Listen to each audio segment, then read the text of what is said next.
5वी scholarship मधील मागील घटकामध्ये जो काही अभ्यासक्रम आपण अभ्यासला आहे तो अभ्यासक्रम आपण पूर्ण एका आजच्या टॉपिक मध्ये रिवाइज करणार आहोत. ओके, म्हणजे थोडक्यात आपण त्या झालेल्या पूर्ण टॉपिकची उजळणी करणार आहोत. ओके, मग आपण अभ्यासलेल्या सर्व टॉपिकची उजळणी करण्यासाठी आपल्याला कोणकोणते टॉपिक आपले झालेले आहेत हे माहित असणं गरजेचं आहे. ओके, चला या पूर्ण महत्व मध्ये आपण कोणकोणते टॉपिक अभ्यासलेत आठवा. चला पटपट लक्षात ठेवा. तुम्हाला कितीही अभ्यास केला तुम्ही, ओके, तुमच्यासाठी जर तुम्ही प्रत्येक घटकाला जर रिवाइज करत नसता तर तो अभ्यास कालांतराने आपण सारखा अभ्यासच करत जाणार आहोत. दुसरी एक गोष्ट आहे का आपल्याकडे नाही.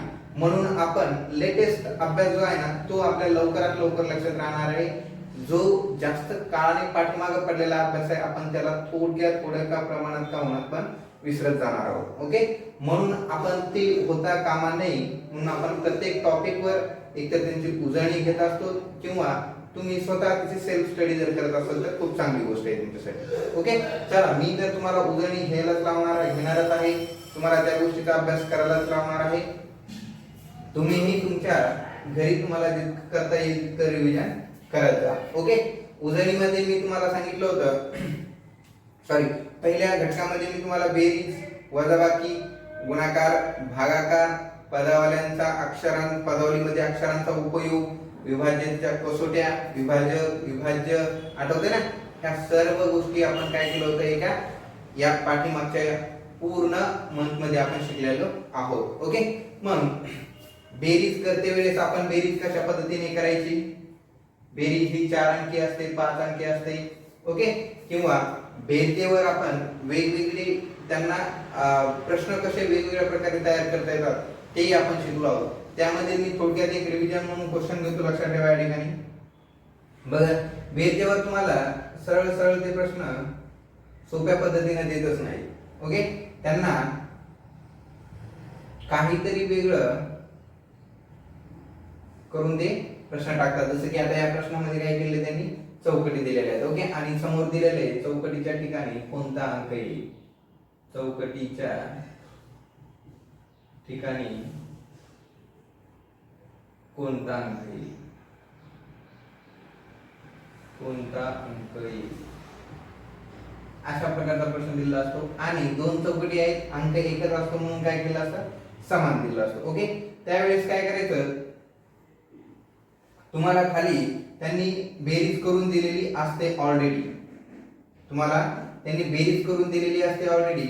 म्हणून या बेरजेचा उपयोग त्या ठिकाणी आपण करून घ्यायचा असतो उत्तराचा उपयोग कशा पद्धतीने करायचा की ऑलरेडी आपण सोडवलेलं गणित आहे परंतु ते सोडून पाहायचं. त्या ठिकाणी दिलेले 4 अंक जे आहेत ते अंक ठेवून.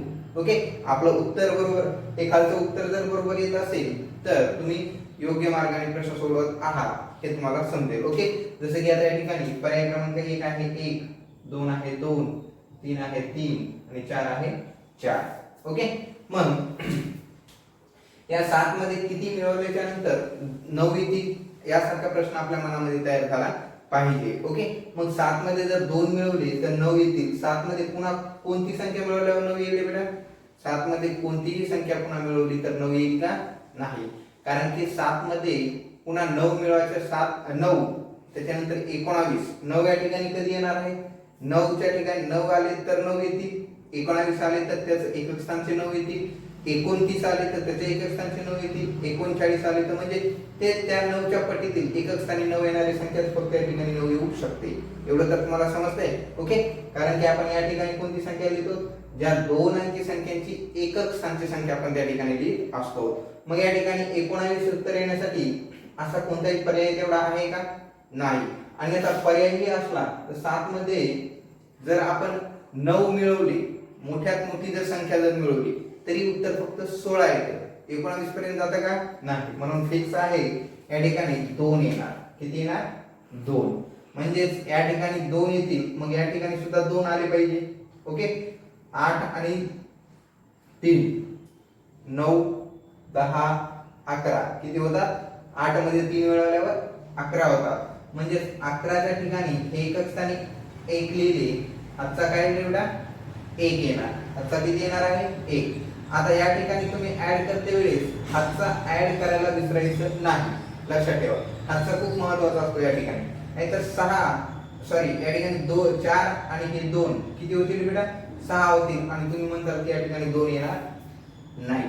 परंतु तुम्ही हातचा त्या ठिकाणी ऍड करतात का नाही यावर खूप महत्त्वाचं लक्ष तुम्हाला द्यावं लागेल. ओके, बघा या ठिकाणी हातचा जर ऍड केला तर 1 आणि 4 5, 5 आणि 2 7, म्हणजेच या ठिकाणी तुम्हाला 7 ही उत्तर बरोबर येत आहे.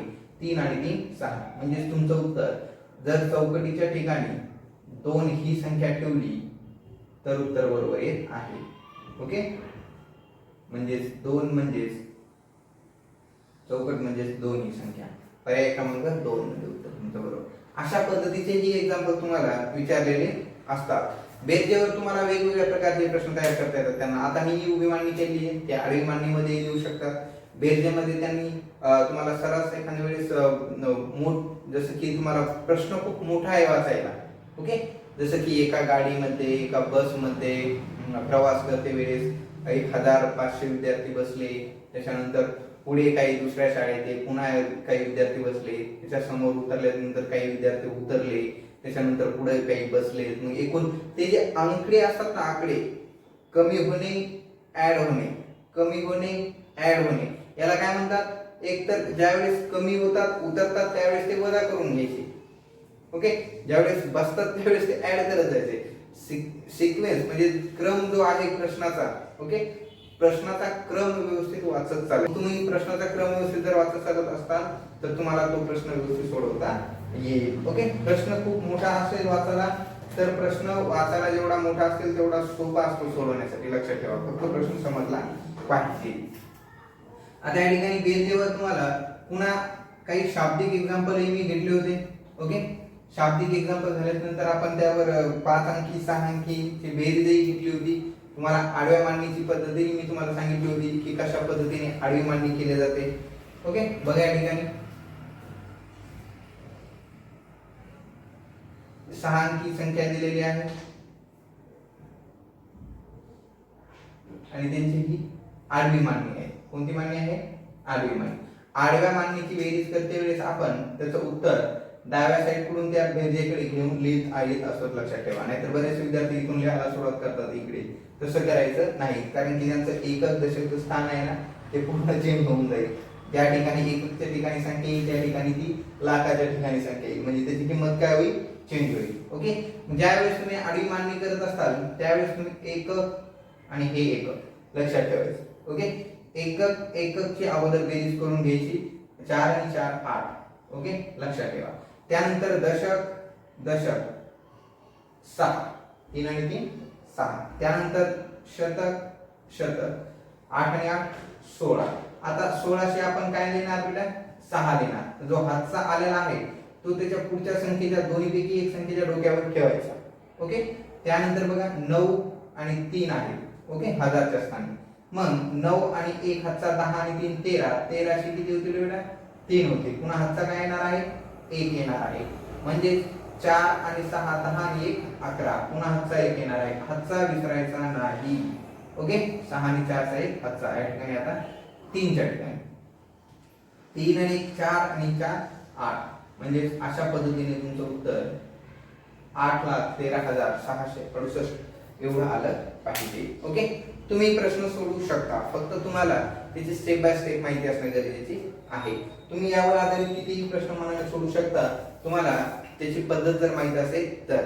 एककच्या स्थानी असणाऱ्या अंकांची बेरीज करायची, दशकच्या स्थानी अंकांची, शतकच्या स्थानी, मग तसे सिक्वेन्सली करत जायचं. बऱ्याचशा वेळा प्रश्न काय होतो की विद्यार्थी गोंधळून जातात, कारण की तुम्हाला पूर्ण स्थान मिळत नाही. ओके, मग जर पूर्ण स्थान मिळत नसतील, फॉर एक्झाम्पल बघा या ठिकाणी 3,83,455 34 384 अधिक 5,445. आता बरेचसे विद्यार्थी काय होतात, गोंधळून जातात की आता सर या ठिकाणी 5 6 अंकी संख्या आहे, या ठिकाणी 5 या 4, मग आता या ठिकाणी एकक व दशक कसं निवडायचं? बरं निवडायचं तर निवडायचं, मग मधल्या संख्या संपतात, मग त्या ठिकाणी काय करायचं? मग त्या ठिकाणी तुम्हाला सरळ सरळ दुसरं कोणतीही गोष्ट करायची नाही, ज्या ठिकाणी संख्या संपतील. ओके बघा, ज्या ठिकाणी तुमची बेरीज करण्यासाठी ज्या संख्या तुम्हाला त्या ठिकाणी उपलब्ध आहेत, त्या ज्यावेळेस त्यांच्या स्थान संपतील त्यावेळेस ती ऍडच करायची नाही. समजतंय ना? त्यावेळेस त्या संख्येच्या सोडून द्यायचं, त्याच्या समोर 0 0 1 म्हणून ग्राह्य धरायचं आणि आपली बेरीज बाकीच्या स्थानांची बेरीज कंटिन्यू करत राहायची. नाहीतर सरळ सरळ याची उभी मांडणी करून घ्यायची. काय करायची? उभी मांडणी. उभी मांडणी याच्यामुळे करून देतो की तुम्हाला समजेल या ठिकाणी ऍक्च्युली काय करायचं. तर मग ज्या ठिकाणी जास्त अंकी संख्या आहे ती संख्या अगोदर घ्यायची, ती संख्या सर्वात वरी ठेवायची. ओके 3,83,455. त्यानंतर 4 अंकी संख्या, आणि ही 4 अंकी संख्या इकडून लिहायला सुरुवात करायची नाही अशा पद्धतीने. असं जर लिहिताल तर तुमचं उत्तर हे चुकीचं येणार आहे. ही मेथड चुकीची आहे, लक्षात ठेवा. याची पद्धत लिहिण्याची एकक स्थानाकडून एककच्या स्थानाखाली एकक आला पाहिजे, म्हणजे 5 4 4 5. ओके त्यानंतर 3 अंकी संख्या म्हणजे त्या साईडकडून 4 8 3. त्यानंतर 2 अंकी संख्या 4 3. आता यांची बेरीज करायची. आणि जर तुम्हाला जर संख्या संतुलनामध्ये आणायच्या असतील तर तुम्ही याच्या समोर जे घर रिकामे आहेत त्या घरी 0 ही ठेवू शकता. 0 म्हणतो मी कोणाकडेही यायला तयार आहे.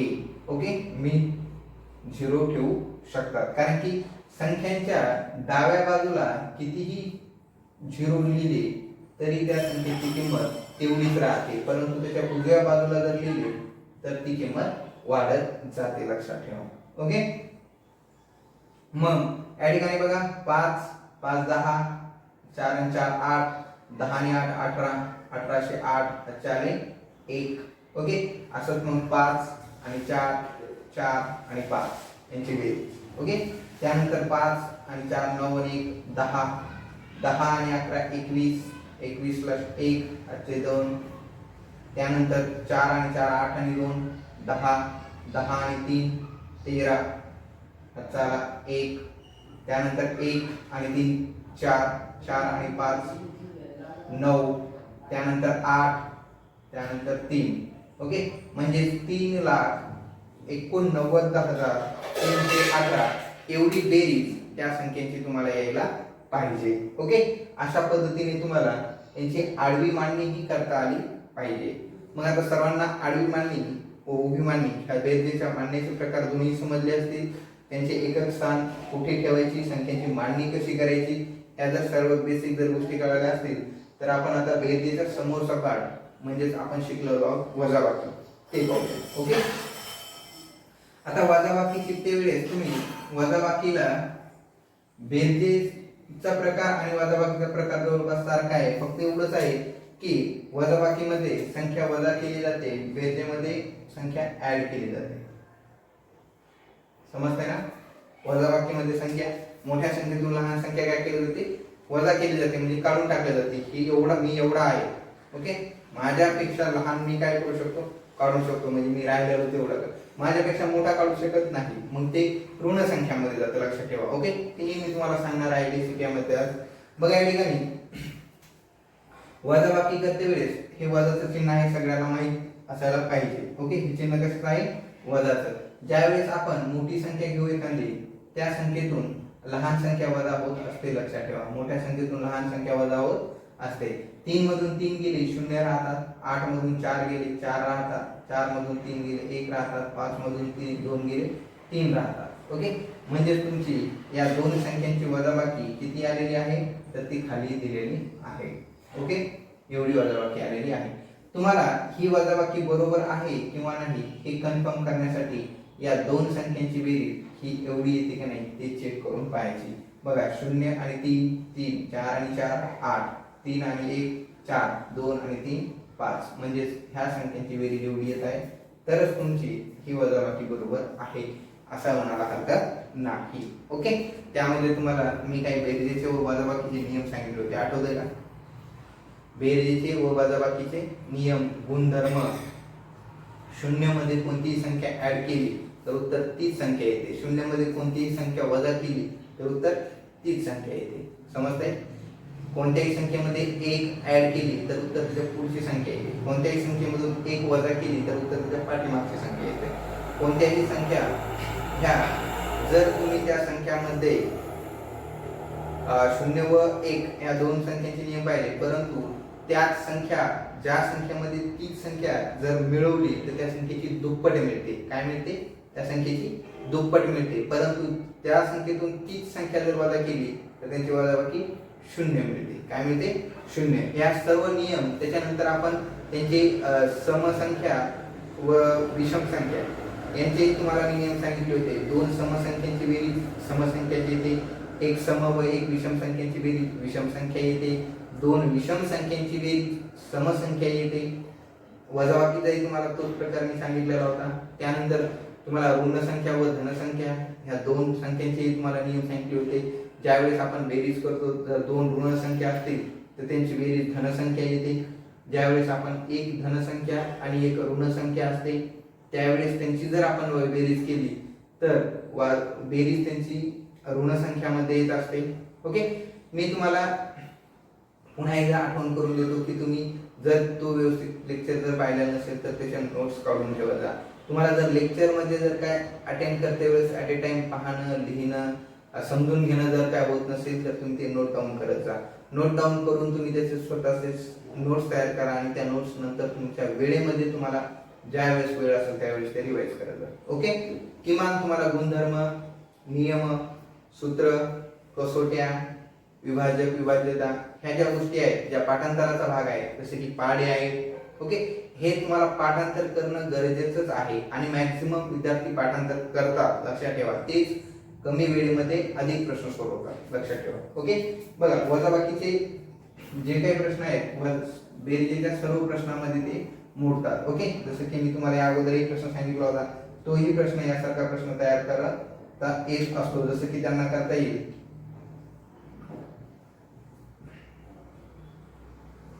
या संख्येमधून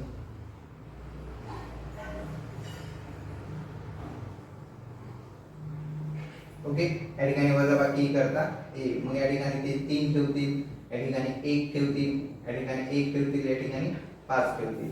मग या ठिकाणी ही जी बेरीज, ही जी वजाबाकी दिलेली आहे, ओके, ही वजाबाकी आणि या दोघांची बेरीज म्हणजे किती असतं बेटा? ही संख्या असते. ओके, मी अगोदर तुम्हाला सांगितलं ना. मग या 5 मधून कोणती संख्या वजा केल्यावर 3 येईल? 3 आणि 2 5, म्हणजे या ठिकाणी 2 यायला पाहिजे. 4 मधून 3 गेले 1 यायला पाहिजे, 3 मधून 2 गेला 1 यायला पाहिजे, 8 मधून 3 गेले 5 यायला पाहिजे. यासारखे प्रश्न तुम्हाला उभ्या मांडणीचे, आडव्या मांडणीचे प्रश्न तयार करून ठेवलेले असतात. मग तुम्ही ते व्यवस्थित बघायचे आहे. ओके, चला तर मग आता आपण बेरीज पाहिली, वजाबाकी, आपण गुणाकार बघितला होता. त्यानंतर कोणता पाठ बघितला होता? गुणाकार. बघा, मग गुणाकार करते वेळेस तुम्हाला मी 2 अंकी संख्यांचा, 3 अंकी संख्यांचा गुणाकार शिकवलेला आहे.